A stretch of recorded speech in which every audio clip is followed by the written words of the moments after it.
రాష్ట్రంలో ఎవరు ఊహించని విధంగా, దేశంలో ఎప్పుడు జరగని విధంగా మొట్టమొదటిసారిగా గవర్నమెంట్ బడులన్నీ ఇంగ్లీష్ మీడియం కింద మార్చిన చరిత్ర ఎప్పుడైనా ఉంది అని అంటే అది వైఎస్ఆర్సీపీ ప్రభుత్వం.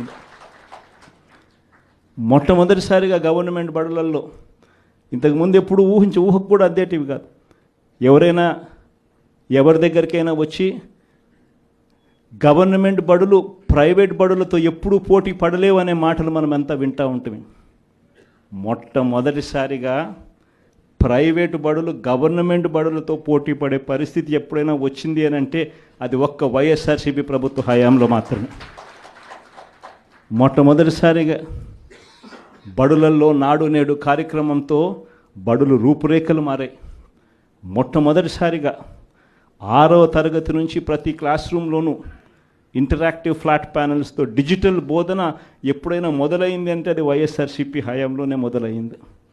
మొట్టమొదటిసారిగా 3వ తరగతి పిల్లలకు టోఫుల్ ఒక పీరియడ్గా చేర్చి ఇంగ్లీష్లో వాళ్ళందరినీ కూడా ప్రావీణ్యత పెంచే విధంగా అడుగులు పడ్డాయి అని అంటే అది వైఎస్ఆర్సీపీ ప్రభుత్వ హయాంలో. మొట్టమొదటిసారిగా గవర్నమెంట్ బడులన్నీ ఇంగ్లీష్ మీడియం చేయడమే కాకుండా సిబిఎస్ఈతోనే ఆపకుండా సిబిఎస్ఈ దాకా కూడా ప్రయాణం జరిగింది మన హయాంలోనే. సిబిఎస్ఈ నుంచి ఏకంగా ఐబీ దాకా ప్రయాణం జరిగేది కూడా మన హయాంలోనే జరిగేట్టుగా చర్యలు తీసుకున్నాం. మొట్టమొదటిసారిగా 8వ తరగతికి పిల్లాడు వచ్చేసరికి పిల్లాడి చేతిలో ట్యాబులు. మొట్టమొదటిసారిగా గవర్నమెంట్ బడులలో పోయే పిల్లలకు రోజుకొక మెనూతో గోరుముద్ద. ఇవన్నీ మనం అడుగులు వేసినప్పుడు ఈ పిల్లాడు ఈ 10th క్లాస్కి వచ్చేసరికి అనర్గళంగా ఇంగ్లీష్లో మాట్లాడే పరిస్థితి. అది విజన్ అంటే. హైయర్ ఎడ్యుకేషన్లో ఎప్పుడు చూడని విధానం, ఊహకు కూడా ఎవరికి అందల. మన డిగ్రీలు చదువుకుంటే ఉద్యోగాలు రావు, మన డిగ్రీలను ఇంకా బెటర్గా చేయాలి అని తలంచుతో మొట్టమొదటిసారిగా ఎడెక్స్ అనే సంస్థను తీసుకొని వచ్చి మొట్టమొదటిసారిగా ఆన్లైన్ వర్టికల్స్ తీసుకొని వచ్చి మొట్టమొదటిసారిగా ఆ వర్టికల్స్కు సర్టిఫైడ్ చేసినాం. అంటే మన డిగ్రీ చదువుతా ఉన్న పిల్లాడు ఆయనకు నచ్చిన కొన్ని కోర్సులు స్టాన్ఫర్డ్, హార్వర్డ్, ఎల్ఎస్సి, ఎంఐటి వంటి పెద్ద పెద్ద యూనివర్సిటీలు, విదేశీ యూనివర్సిటీల దగ్గర నుంచి వాళ్ళు కోర్సులు ఆఫర్ చేస్తారు ఆన్లైన్లో. మన పిల్లలు ఆ కోర్సులు ఇక్కడ తీసుకొని ఆ ఎగ్జామ్ రాస్తాడు. రాసిన ఆ ఎగ్జామ్కు ఆ యూనివర్సిటీ సర్టిఫికెట్ ఇస్తుంది. ఆ సర్టిఫికెట్ మన కరికులంలో భాగమవుతుంది. మన డిగ్రీ తీసుకున్న పిల్లోడు బయటకు వచ్చేసరికి ఆ పిల్లానికి 4-5 రకాల కోర్సుల్లో ఒక ఆక్స్ఫర్డ్ సర్టిఫికెట్, ఒక ఎల్ఎస్సి సర్టిఫికెట్, ఒక ఎంఐటి సర్టిఫికెట్, ఒక స్టాన్ఫర్డ్ సర్టిఫికెట్తో పాటు తన డిగ్రీ తన చేతికి వస్తుంది. అంటే risk management course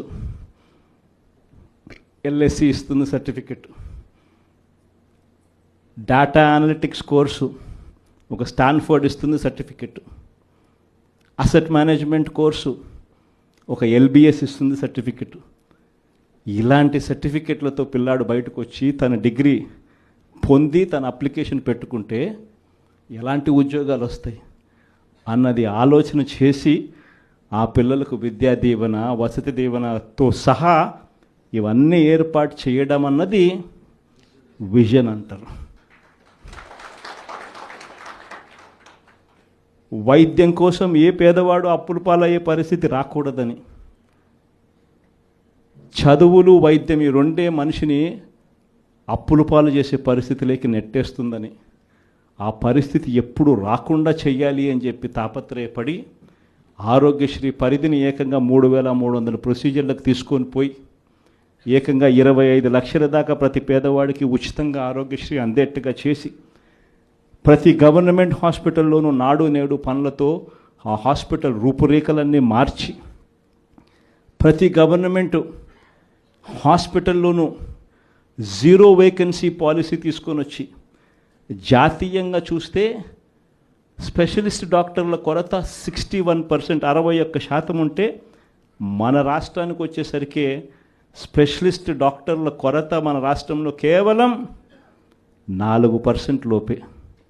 0 vacancy policy తీసుకొని వచ్చి ప్రతి హాస్పిటల్లోనూ డాక్టర్లు ఉండేట్టుగా చేసి, ప్రతి హాస్పిటల్లోనూ WHO GMP ప్రమాణాలు కలిగిన మందులు మాత్రమే అవైలబుల్గా ఉండేట్టుగా చేసి, గ్రామ స్థాయిలోకి విలేజ్ క్లినిక్లు తీసుకొని పోయి, గ్రామ స్థాయిలోనే ఫ్యామిలీ డాక్టర్లను తీసుకొని వచ్చి, గ్రామ స్థాయిలోనే ప్రతి 6 నెలలకు ఒకసారి ఆరోగ్య సురక్ష కార్యక్రమం చేసి, ప్రివెంటివ్ కేర్ అంటే క్యూరేటివ్ కేర్ అంటే క్యూరేటివ్ కేర్ అంటే రోగం వచ్చిన తర్వాత వైద్యం.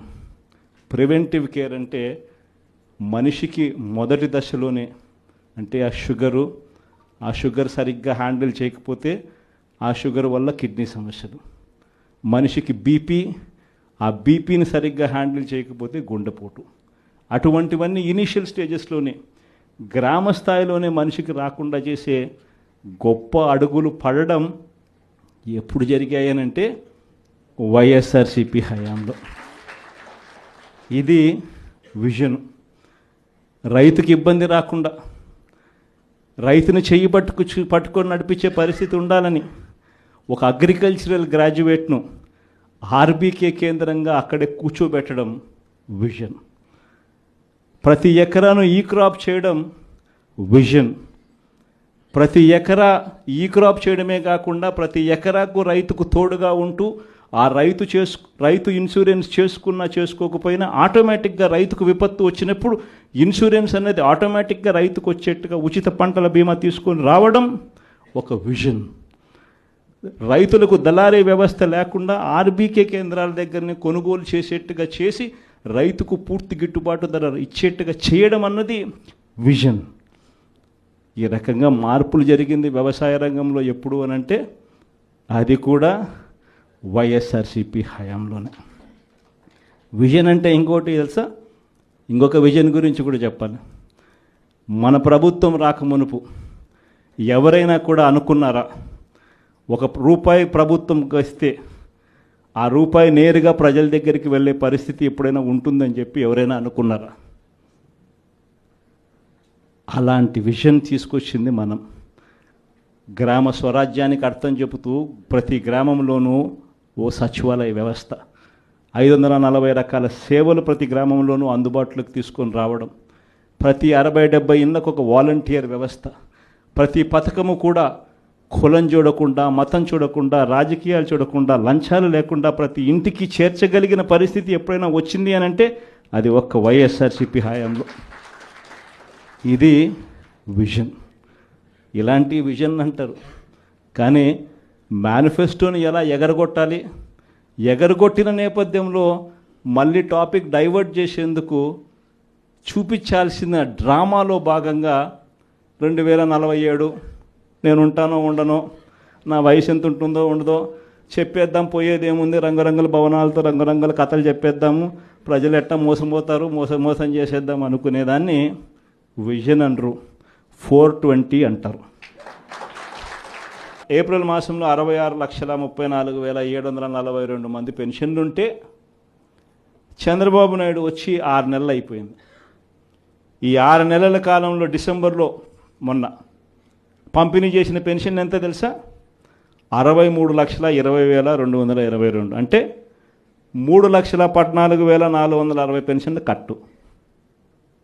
చంద్రబాబు నాయుడు వచ్చిన 6 నెలల కాలంలో కొత్త పెన్షన్లు ఒక్కరికి ఇవ్వకపోగా ఉన్న పెన్షన్లు 3,14,000 కట్టు కావడమే కాకుండా ఏమన్నాడు మొన్న ఏదో సర్వే అంట, ప్రతి జిల్లాకు ఒక సచివాలయం అని చెప్పి సర్వే చేయించినాడు. 10,000 మందిని సర్వే అంట చేయించినాడు. అందులో ఆయనంతకు ఆయన చెప్పినాడు 534 మంది ఫ్రాడ్ అని. అంటే రెడీ, మళ్ళీ 5% కట్టు, అంటే మళ్ళీ 2 నెలల్లో మళ్ళీ 3-4 లక్షలు కట్ చేయడానికి మళ్ళీ సిద్ధం. చంద్రబాబు నాయుడు హయాంలో 8 నెలలు 7 నెలలు తిరక్క మునిపే ఇప్పటికే 3 లక్షలు పోయినాయి. ఇంకా 3 నెలలు తిరక్కసరికే మళ్ళీ 4 లక్షలు తీసేయడానికి మళ్ళీ రంగం సిద్ధం. పెన్షన్ల పరిస్థితి ఇది. ఇలాంటి పరిస్థితుల మధ్య పోరుబాటకు మనమంతా కూడా సన్నద్ధమయ్యే కార్యక్రమంలో భాగంగా మిమ్మల్ని అందరినీ కూడా పిలవడం జరిగింది. మిమ్మల్ని అందరికీ మీ అందరికీ కూడా ఈ కొన్ని విషయాలన్నీ కూడా మీ అందరితో కూడా పాలు పంచుకోవడం జరిగింది. మీ అందరినీ కూడా ఈ పోరుబాటలో వైఎస్ఆర్సిపి జెండాను రెపరెపలాడిస్తూ వైఎస్ఆర్సిపి అనే పార్టీ ప్రజలకు తోడుగా ఉండే పార్టీ అనే నినాదం ప్రతి గ్రామంలోనూ కూడా చిరస్థాయిగా మిగిలిపోయే విధంగా యుద్ధం చేయాలి అని, పోరాటం చేయమని అభ్యర్థించడానికి మిమ్మల్ని అందరినీ కూడా మనస్ఫూర్తిగా చేతులు జోడించి కోరుతాను.